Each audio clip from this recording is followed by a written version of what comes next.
and welcome Horror Diaries Official.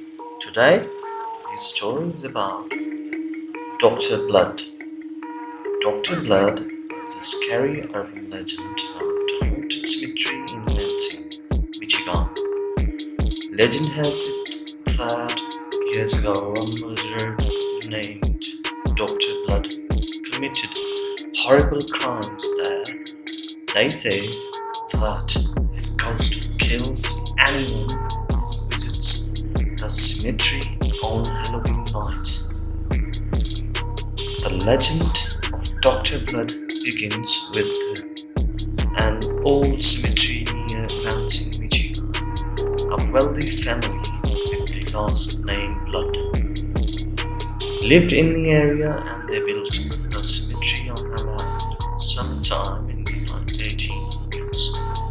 They say that the Bloods were a family of doctors, and each successive generation of the Blood family produced at least one doctor. The last surviving member of the Blood family was a known man named Dr. Blood. He was reclusive and lived with his wife in the run-down family mansion. The couple kept up to themselves, and neighbors rarely saw them. Kids in the area were afraid of the old ramshackle mansion beside the graveyard and gave it the nickname Blood House. As often happens when there is a scary old house in the vicinity, a legend grew up around Blood House. Kids who lived close by began to spin stories and spread rumors. They said that Dr. Blood had murdered his wife. According to the legend,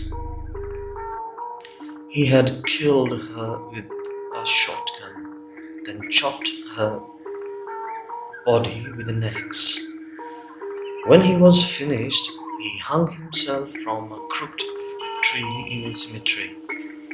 The story was that the cemetery was now haunted by the ghost of Dr. Blood and his wife. Their parents said the rumors were untrue, of course, but all of the local teenagers believed them. One Halloween night, the moon was full and it lit up the night sky. Fog rolled in from the nearby lake, and it was drifting over the cemetery. A group of friends, 2 boys and 2 girls, decided to go out to the old cemetery at midnight. They had heard the legends and believed that the cemetery and the house were abandoned. The atmosphere was dark and foreboding. By the light of the moon, they could see the old gravestones. Some had been toppled over and others were broken.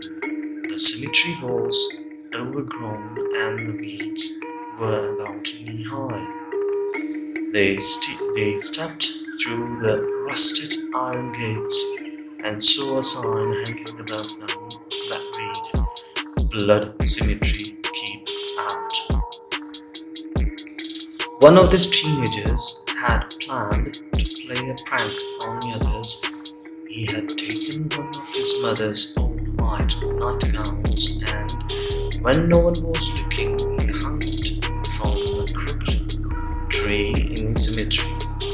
However, before he could put his plan into action, he heard one of the girls let out a blood-curdling scream. She said that she had seen a ghostly figure moving behind the gravestones. It looked like an old woman in a red nightgown. She appeared to be headless and armless, and the girl said that it was coming right toward her when it suddenly disappeared into thin air. The other teenagers thought the girl was just being dramatic and making up stories to get attention. The boy who had hung the nightdress from a tree looked around and found that he was gone. Feeling a little spooked, the teenagers started to make their way out of the cemetery. One of the boys dared the other to break into the blood house. The other boy agreed, thinking the old mansion was abandoned. The boy walked up to the old mansion and climbed in the window as his friends stood in the cemetery and waited for him. After about an hour, the boy had not returned and his friends were very scared, too afraid to investigate the menacing looking house. They jumped into the car and headed for the nearest police station. When they told the police what they had been doing, the officer on duty said, "Don't you kids know any better?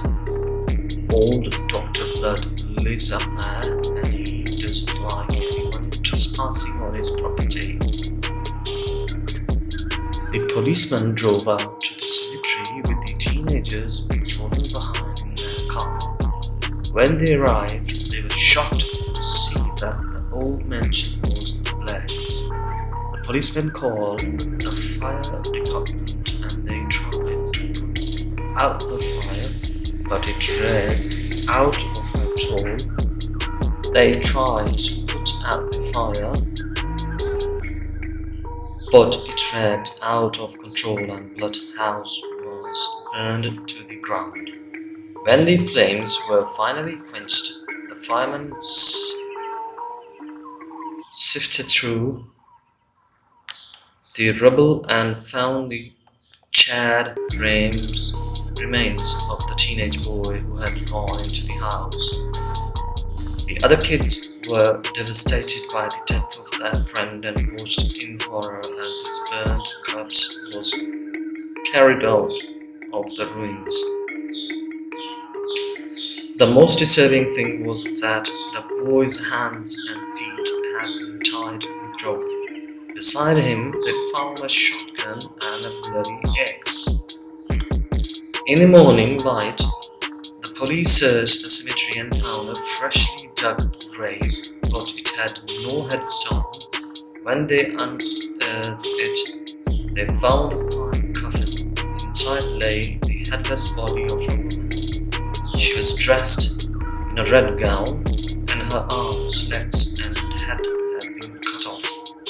When the police brought the body back to the lab for testing, they discovered that it was Dr. Blood's wife. The remains of Dr. Blood were never found, and nobody knows what happened to her.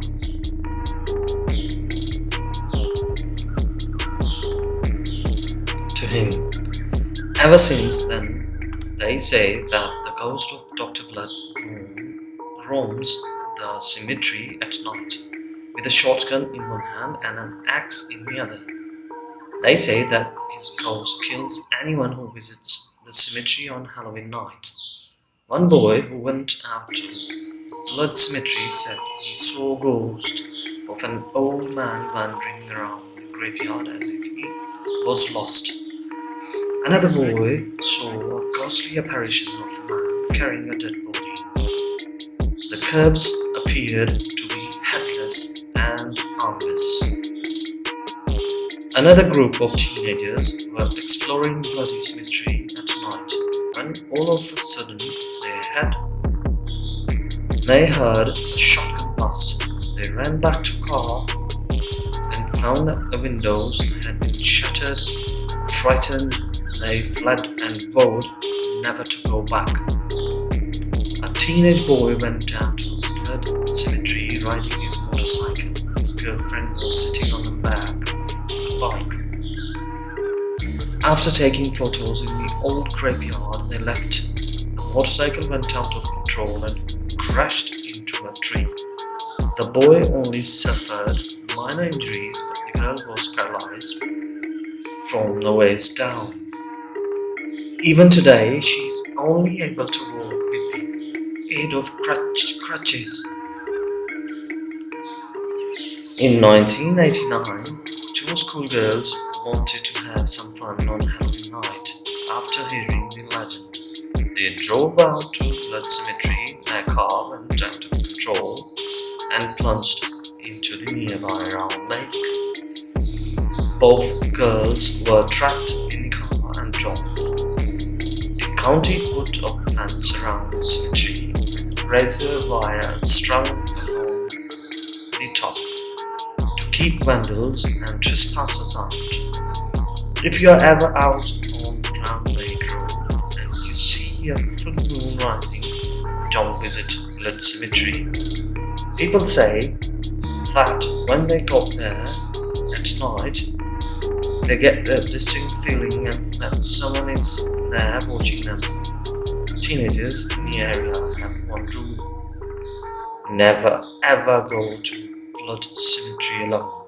They say that if you go there by yourself, you won't ever come back.